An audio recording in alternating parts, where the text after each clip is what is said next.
Hey all, it's Jeff.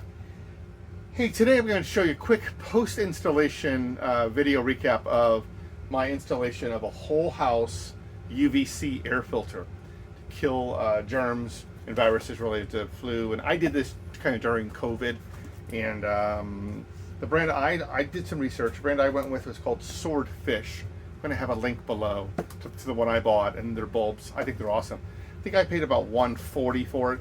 Self-installation, I'm going to show you how I did that. It comes in a little box like this.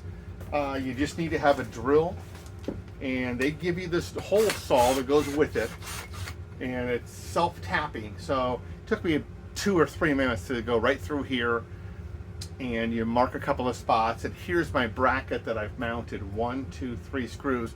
I stripped one of them. I'm an idiot. Do that by hand. Don't use your drill to go through the thin tin. But I chose to put it on my cold air return up here prior to my filter, which is down below. Of course, the house has cold air returns. Air goes down this chamber, gets filtered, heated or cooled, and sent back out to all of your registers. So I chose to do it prior to the filter.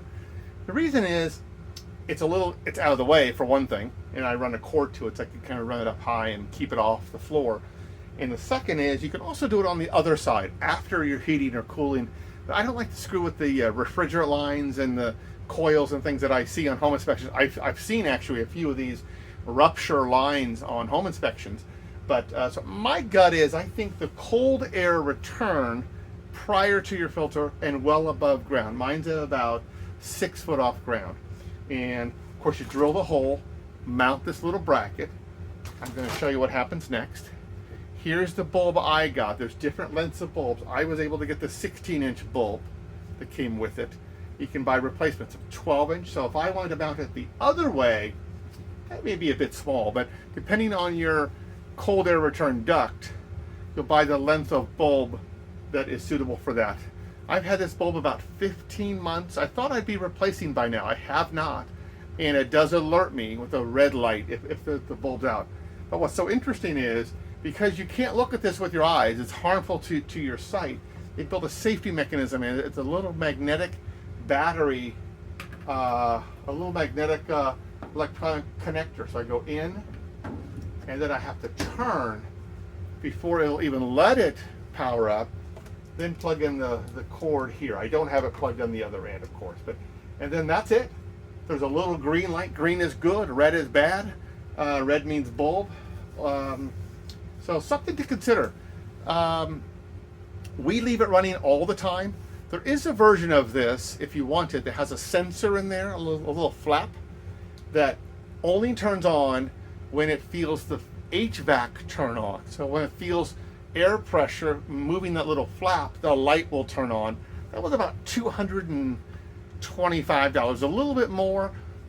And I kind of wanted, we leave our our HVAC fan running all the time to circulate air, even when we're not heating or not cooling. We want that distribution of even air throughout. So I thought mine's gonna be kind of running the whole time anyway. And I just thought, what if that flap stops working? It just seemed to be a point of failure for me. I just soon buy a bulb. They were like 30 bucks. Again, this one has lasted about, probably 15 months so far. I'm due to buy another one just to have it, but that's it. So where I went was, you'll see my link below. Something you can do, certainly a DIY job. You just need a drill and just need the patience to complete your screws with a screwdriver. You can start them with the drill because they're self-tapping screws. They cause their own hole and then screw in.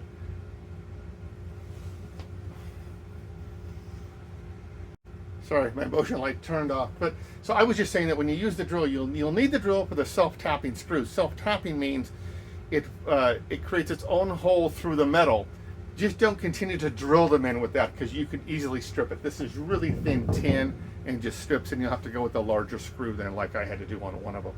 But I think that's it. If you have any questions, leave it below. And please like. Thanks. Bye.